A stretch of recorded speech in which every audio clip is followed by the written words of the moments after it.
Welcome to the Hellbound Podcast with myself, Alex Blackburn, joined at the hip, the ball and chain, my beautiful wife, Vicky Arora. We're doing as the submissions process for the Hellbound Festival, or the Hellbound Horror Festival, is coming to a close this Saturday, the 1st of October. I hope it's this Saturday.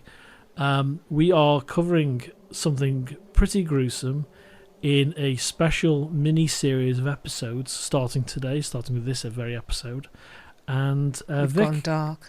what are we going to be talking about for the next few episodes? Well, to give it its official title, it's Dahmer, Monster, the Jeffrey Dahmer Story. And that's a new Netflix 10-part series. 10 parts, is it? Okay, so we'll cover a few episodes per episode, a few episodes of that show per episode of this, because it's not something you want to binge because it's so dark. Isn't that right? It is really dark. It's not a light subject matter by any means, but it's also very emotive when you're watching it. It's quite slow, but it really gets you gripped by the darkness. So, what do you love about Jeffrey Dahmer, Vic? Oh, Alex, I don't really love him, to be honest. I used to work in forensics. I've got a bit of a history with crime and Punishment. the darker side of the human nature. The first ever serial killer that I was interested in and that I read about. Yeah. Serial killer? You want me to start again? No, we're not starting that again. I'm keeping that in.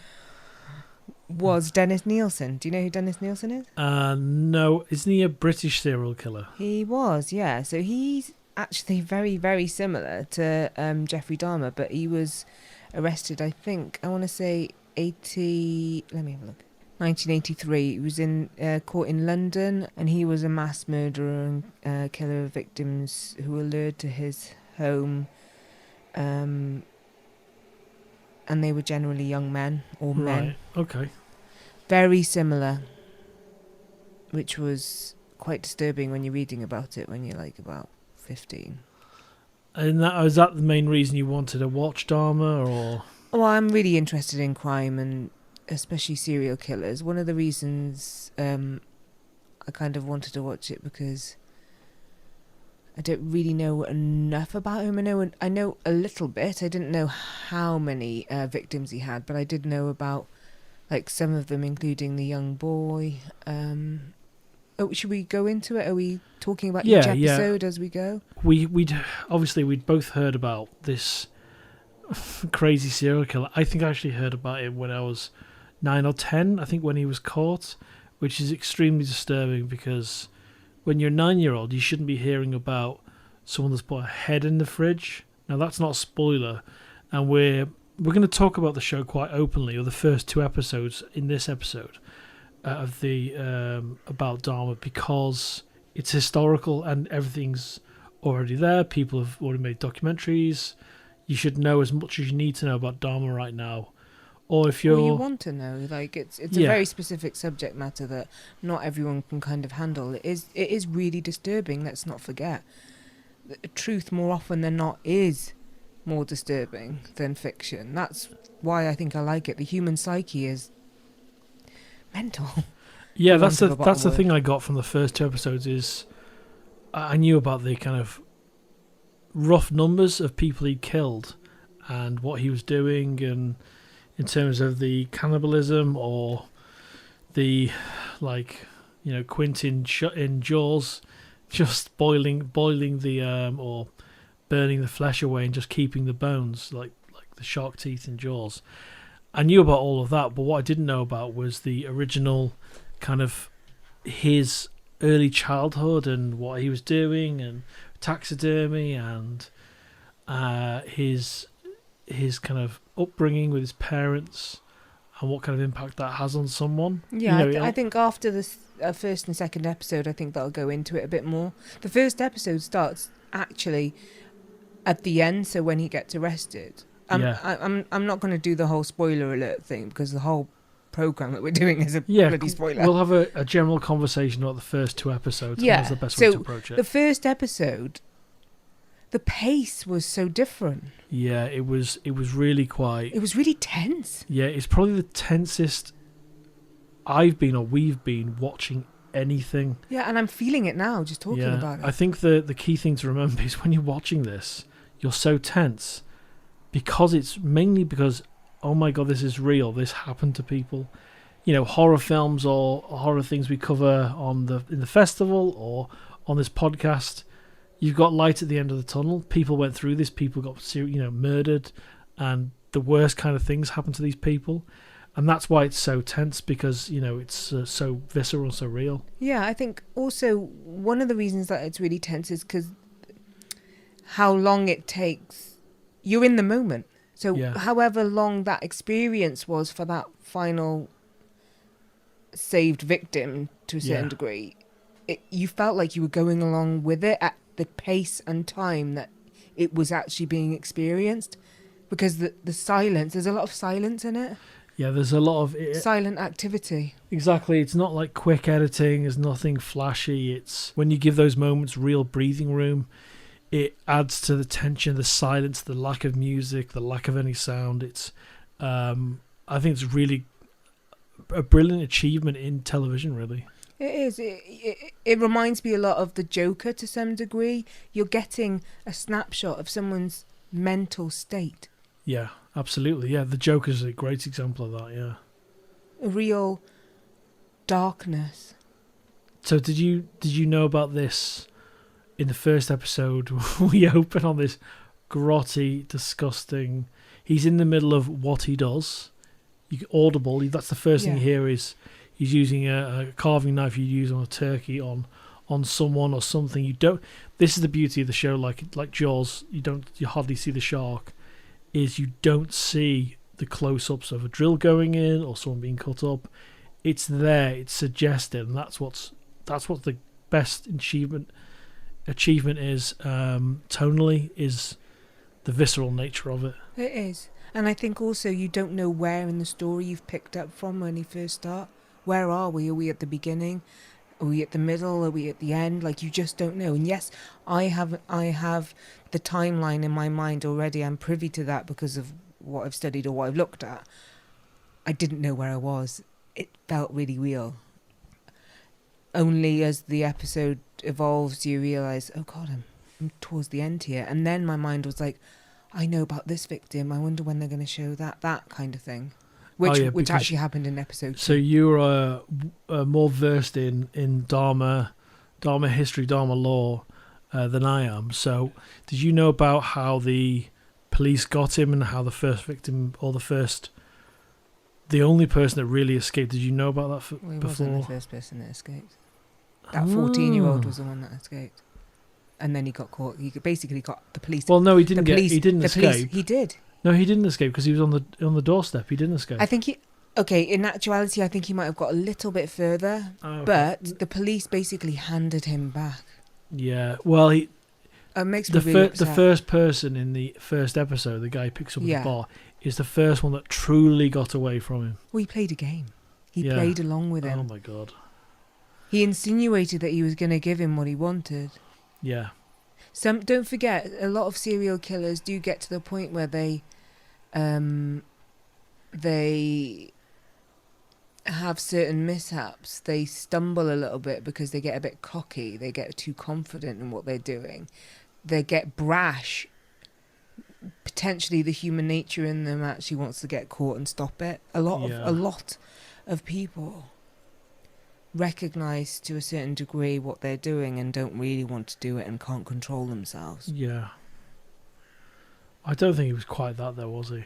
How do we know? I think, well, that's it, isn't it? We'll never know. Well, we might do, because he talked. He did talk, and he was quite open with the police in the first episode, and like Dennis Nielsen. Their similarities are incredible. But yeah, the loner.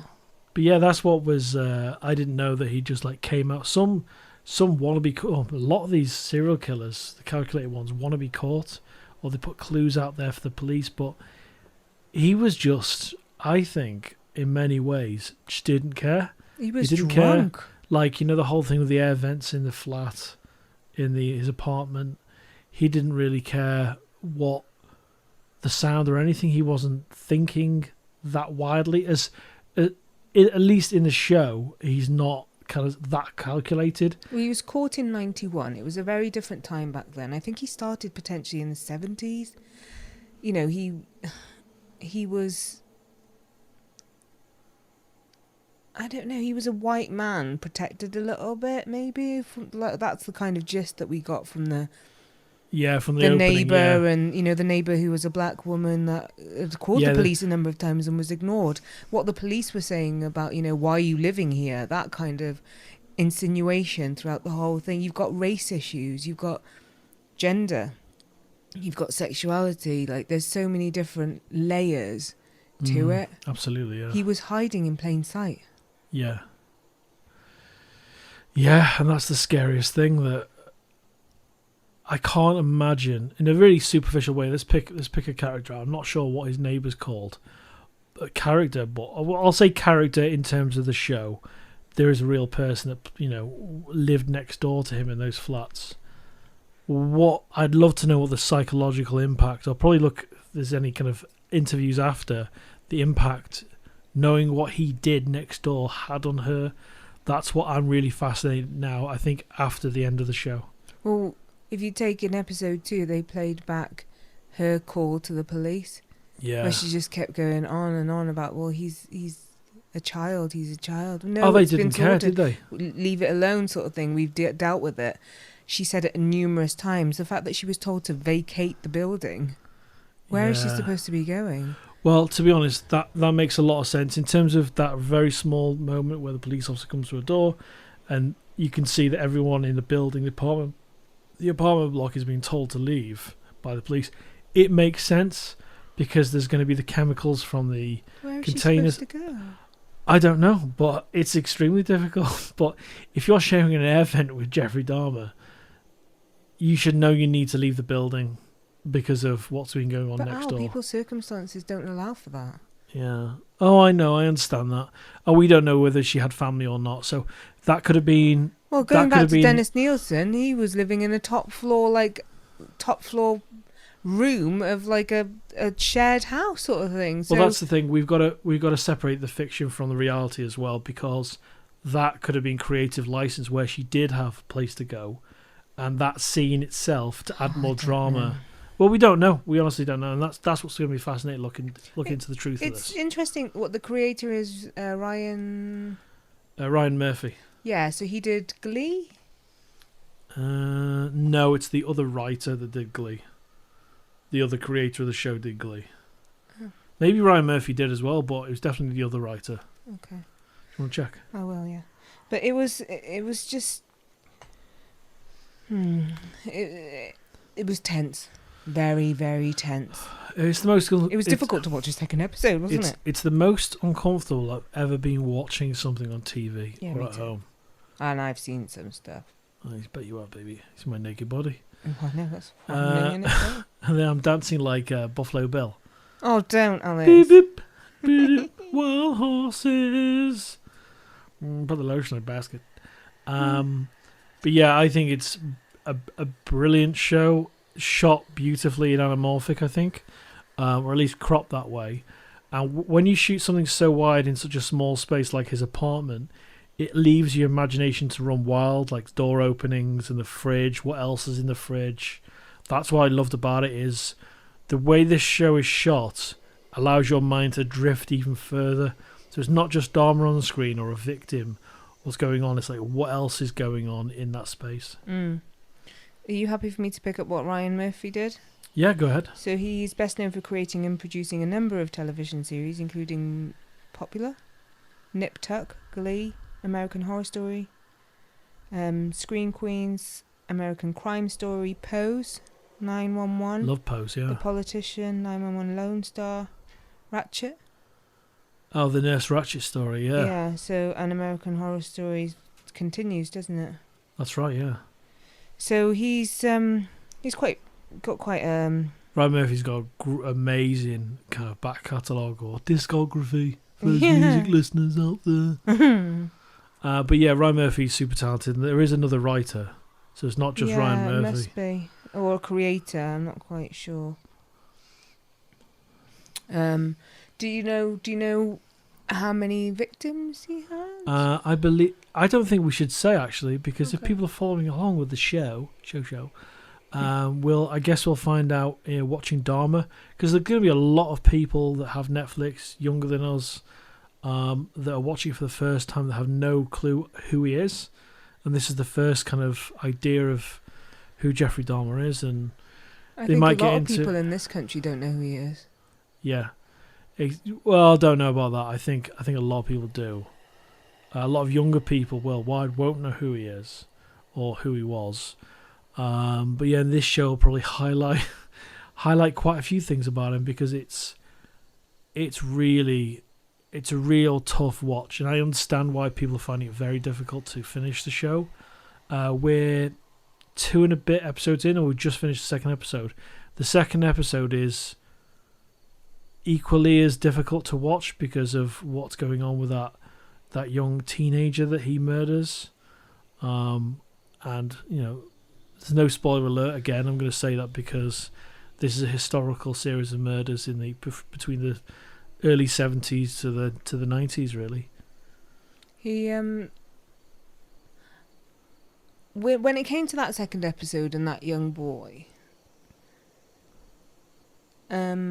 reading it, when I read it before, Yeah.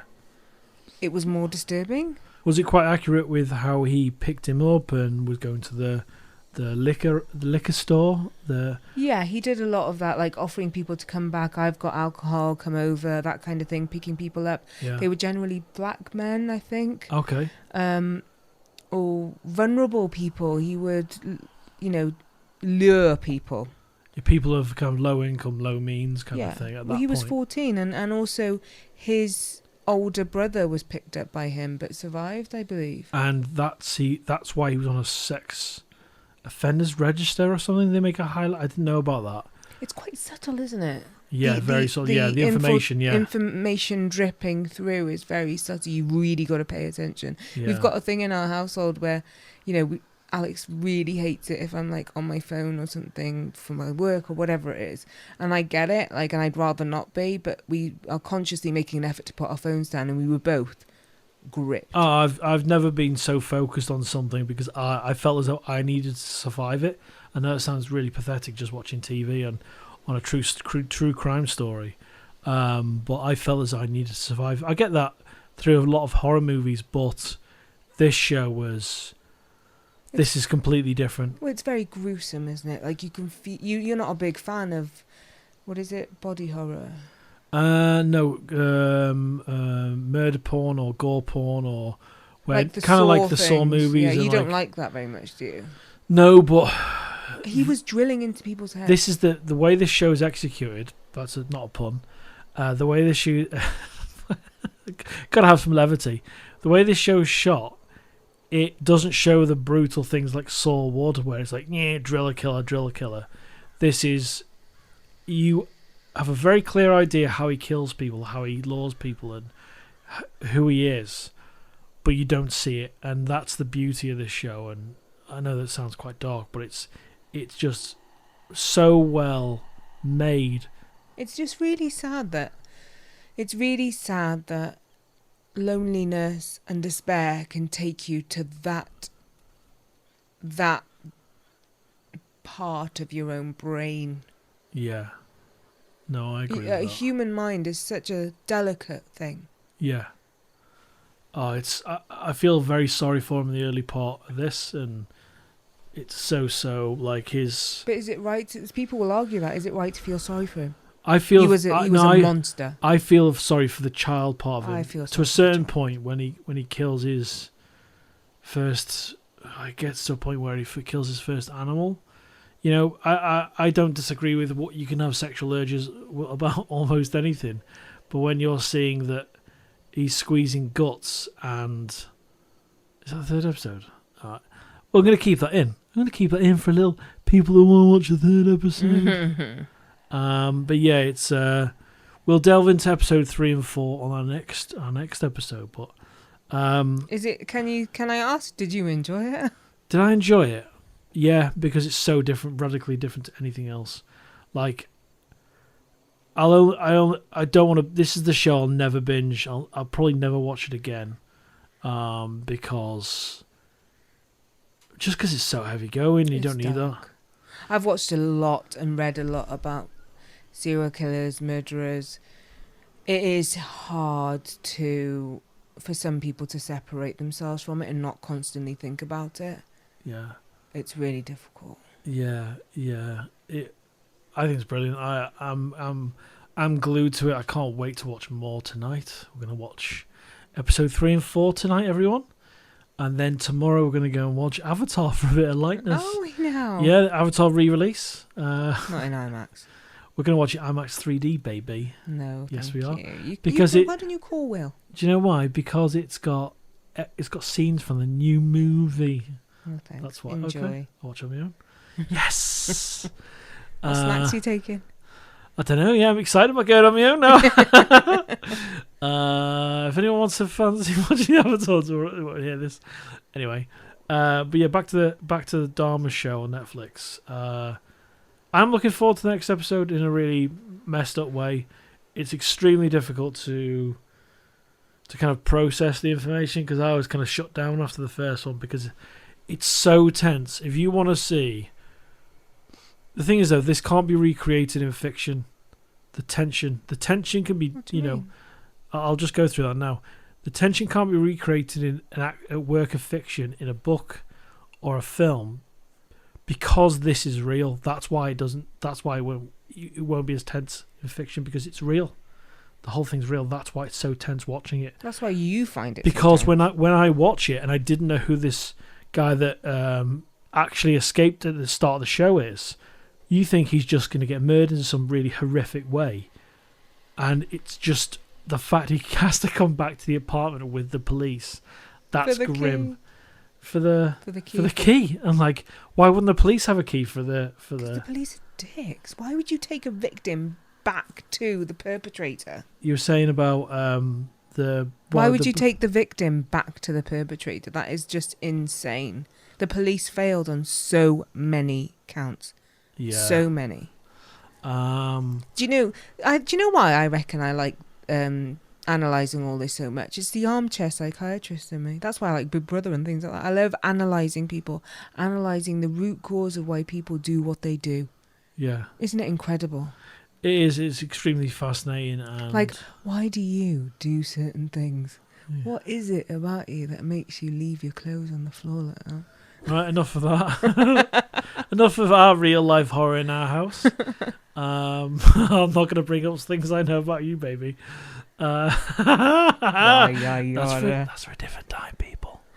When Vicky's not here, it's just you and me, and Michael, and me and Michael. So I think we'll leave it there. I think this is a great start to the Dahmer monster. The Jeffrey Dahmer story, is that right? Let's just call it the Dahmer Part 1. Dahmer Part 1. And yeah, we'll lean into this again next week, everyone. Is there anything else you'd like to say, Vic? Delve into Dahmer. Anything else I'd like to say? Take care of each other. Be nice to each other.